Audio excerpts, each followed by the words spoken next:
Hi, friend, and welcome to season 2 of Living Simple and Well. I'm so glad you're here, truly. This season feels like a fresh breath, a new chapter, an invitation to step into your life with more intention and a lot more grace. Season 2 is about honoring where you are right now while still believing in where you're going. It's about slowing down without shrinking your dreams, about caring deeply for your body, your home, and your heart without guilt and without pressure. Here on Living Simple and Well, we talk about what it really looks like to live well in real life. Not perfectly, not polished, but honestly. This season, we'll explore gentle productivity that supports your nervous system instead of draining it.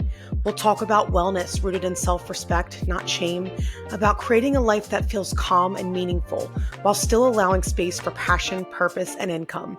You'll hear thoughtful solo conversations and inspiring guests, experts who believe in sustainable, realistic care for women in every season, and so many more. Most of all, this is a space for you, for the woman who has spent so much time taking care of everyone else, for the woman who's ready to choose herself again, confidently, unapologetically, and with love. If you've been craving more peace, more alignment, and more joy in your everyday life, you're in the right place, friend. So settle in, take a deep breath, and let this season remind you that living simple and well can exist beautifully together. Hi, friends, and welcome back to Living Simple and Well. If you are new here for the first time, I'm Allison, and I am really grateful that you're here today. I have inadvertently taken a little hiatus from the podcast. It's been a few weeks. I did end up releasing an episode last week, which was a pre-recorded last episode. So good. If you haven't listened to it, it's with health coach and nutritionist Kristen Collins. She is fantastic, and it was a great conversation. But I have not personally sat in front of the mic like this and just chatted with you all in, I feel like it's been almost a month. So let's give a little life update. We are kind of in that mid, like, seasonal change kind of chaos as a family, like dance recital prep coming up. We've got costume alterations and picture day, gymnastics season coming to a close soon. A few more weeks of Girl Scouts where she's going to have like a little move up ceremony from Daisy to Brownie. We've got our prep classes and the May procession coming up, and the sweet, sweet feeling of summer is kind of right around the corner. I think there's something like 35 or 36 days of school left. So we even planned a little weekend getaway for June. And so we're kind of in that summer mindset now. And it is equally fantastic and a smidge overwhelming, if I'm honest. My mom brain has kind of been on overdrive a lot lately. This has put me way lower on my screen time because we've been focusing on really keeping our family connection time strong. I have actually created an analog bag. If you're unfamiliar, it's essentially like screen-free hobbies. I've personally loved like Sudoku and dot art, embroidery, and watercolor painting. Am I good at any of it? No, not necessarily, but I'm learning. And honestly, I think it's really great for my perfectionist tendencies as well because it's just getting me out of my head and allowing me to just be creative and not on my phone. And when you do podcasts and social media content creation for a living, I think that it's really easy to get like stuck down the rabbit hole of like, oh, this is for work. I'm scrolling to get inspiration. And number one, that is where comparison creeps in, and the saying comparison is the thief of joy is so freaking true. But also it's where you find yourself making a valid excuse for an invalid reason to be on your phone. So I actually started this when I started a boredom basket for my daughter, because we removed her tablet from her daily use. We did this after a really wicked winter. Admittedly, it was very cold here, and I was struggling with seasonal blues. And I talked about it a bit on here, but I hit extreme burnout in like September. That time kind of combined with the normal seasonal blues that I tend to get every year with like the lack of sunshine and the cold and, the hibernation that happens in the winter, really just took me out of being as present as I would like as a mom and allowed me to rely on the tablet a bit too much. And we were noticing it in my daughter's behavior and in her hyperdependence on it. And so we cut it cold turkey. We are about, I want to say maybe a month or 6 weeks into doing that. Like, and I can say with confidence that it was the right decision. Did I make it a little bit easier on myself by doing it when the weather was changing? Obviously, because she loves to be outside. And so we're able to do that more. And I think too, it was the right time for me as a mom to do that because I was coming out of my winter blues as well. But if you are considering a boredom basket or you running to go a little bit more screen-free analog style with your kiddos, she's 7 and she loves poke art, coloring, puzzles, Play-Doh, kinetic sand, all that kind of good stuff. And then of course there's like the jump rope and the skip hop and the bubbles and the chalk and all that for outside too. So we are thriving in both the weather transition and the screen-free activities department right now. Okay, digging into today's episode.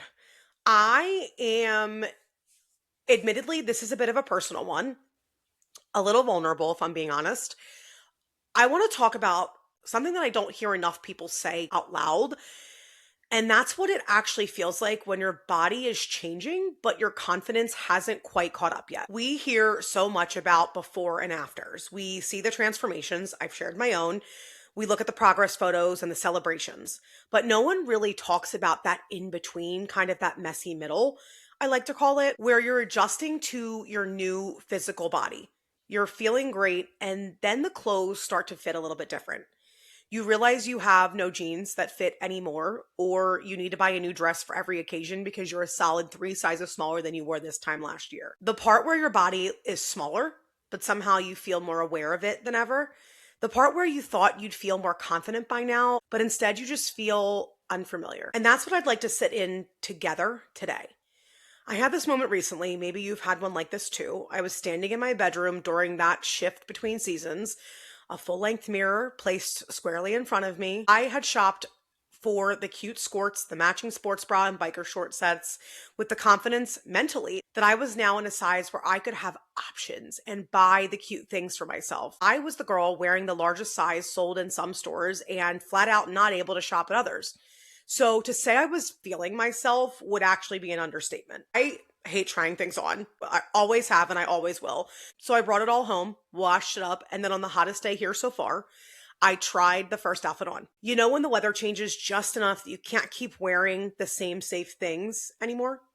That you've kind of gotten used to the way that you look in them? Well, that's essentially what happened to me. I remember pulling things out, trying them on, taking them off, putting something else on, and nothing just felt right. The clothes technically fit. They were my size, but they didn't feel like me. They just made me more aware of my body in a way that I didn't expect, if I'm honest. And it had me thinking, I thought this part would feel better than this. Because I think a lot of us carry this quiet belief that when our body changes, especially if weight loss is something that you've been working towards, that confidence will just come with it.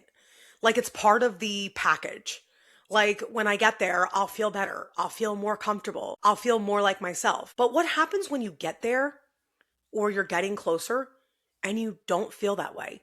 Or maybe you feel better in some ways, but also more aware, maybe more critical, more unsure in others. That disconnect can really feel confusing. And I want to say this clearly. There is nothing wrong with you if your confidence didn't magically arrive with your weight loss. It didn't for me. What you're experiencing is what I like to think of as the in-between body. It's not your before, it's not your after. It's just where you are right now. And it's a space we're not really taught how to exist in because everything around us pushes us towards keep going, fix the next thing, get to the final version. But this middle space, it can feel positively messy at times. Does that mean it's not beautiful? Absolutely not. But it can also be hard. Your clothes aren't fitting the same. Your style might not feel aligned anymore. You're noticing things about your body that you didn't before. And there's this underlying feelings like, I don't fully recognize myself here yet. I remember coming home from our Disney trip last fall at an all-time high. I didn't struggle with the amount of walking through the parks. I didn't need a seatbelt extender on the flights to or from. I didn't hate even the most candid of photos that were taken throughout the trip.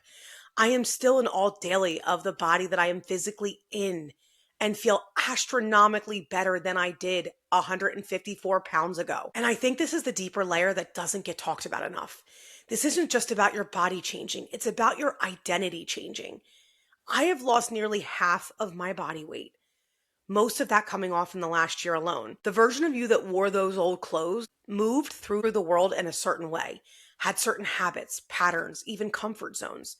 She's shifting. And even if this change is something that you wanted, even if it's something you worked really hard for, there can still be a sense of loss, or maybe it's more of a disorientation because you're not fully her anymore, but you don't fully feel like this new version of you yet either. You find yourself kind of sitting in this space between work to do and celebrating your accomplishments.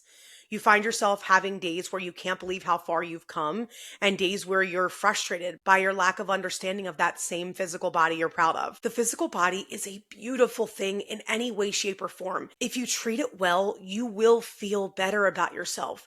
But it's almost a mental game to understand your progress and connect it with your journey in a way that you feel like you're honoring yourself. And then there's the things that no one really prepares you for. You might hear about it, but it's not talked about truly often, like loose skin, or the way your body holds weight differently now, or how certain areas become more noticeable to you, even if no one else sees them the way that you do. And that can bring up a whole new layer of insecurity that you didn't expect. I know it did for me. I remember texting my best friend while getting ready for the day, and it was set to be 90 degrees that day. I was walking my daughter to school that morning. I had a day of content recording planned. I was walking her to Girl Scouts later that evening. I'd be active, I'd be busy, and I wanted to be comfortable and cute. I put on a new butter yellow sports bra, layered it with a matching t-shirt, and my new navy blue active skirt. I was feeling myself when I got dressed. I did my skincare, fixed up my hair, began packing my daughter's lunch, and then the doubt started to creep in. I took a video of myself walking around in the outfit and realized how much loose skin was on my legs. Now, you see, I've never shown my legs. I am bottom heavy. I always lose weight in my face and waist first. And while I've lost quite a bit of inches in my lower body that led me to purchase this new clothing, I didn't consider how I'd feel about actually showing my legs and wearing it out. And if I'm so honest, that felt frustrating. Like, I've worked so hard. Why do I still feel uncomfortable in my body? And I think the seasonal transitions amplified a lot of this because when the weather shifts, you're kind of forced to re-meet your body. You can't hide in the same oversized layers. You can't rely on the same go-to outfits. You're trying on new pieces, new silhouettes, and it's like seeing yourself with fresh eyes. And sometimes those eyes feel a little more critical than kind. So this is where I want to gently shift the conversation and share with you some of the ways that I have personally been working on this. Full transparency. I never struggled with confidence even when I weighed 400 pounds. I never hid. I never shied away from an opportunity. So this lack of confidence was actually really new to me. I knew how to be confident, to not worry about what others thought or second guess a decision I was making for myself. So for me, I had to find that in myself again. If you've struggled with confidence for a long time, or if this struggle is new to you like it is for me, I really hope this will help you too. I always come to you here as a work in progress. I've promised that from the very beginning, and I really do hope that when I share these practical tools and tips with you, that you know that they are genuine and coming from a place of love and progress, and that you find the solidarity to do it with me. I don't think confidence is what we've been taught it is. I don't think it's loving your body all the time, feeling amazing in every outfit, or finally reaching a point where nothing bothers you anymore. I think that version of confidence keeps you stuck because honestly, it's not realistic. Instead, what I think confidence looks like is feeling neutral in your body most days, letting your body be in transition without rushing it, choosing clothes that support you as you are right now, not waiting for a final version of yourself to start showing up. What if confidence was less about how you feel about your body and more about how you care for yourself within your body? So I have started doing just that. The day I changed out of that skirt, I ordered cropped leggings in colors that would match existing sports bras that I already owned, because your girl does love a matching set. And that gives me confidence. Knowing that would ultimately make me feel more comfortable and therefore more confident in my own body. The skirts and the shorts, your girl will be rocking them, lounging back in our yard. And I know that one day I will get there. I don't look at my choice not to wear them as failure. I am looking at it as choosing myself with alternative options that give me that confidence back. If you're in this season right now, I want to offer you a few really simple, supportive shifts. Not rules, not fixes, just gentle anchors. Stop saving clothes for when when I lose more weight, when my body looks different, when I feel more confident.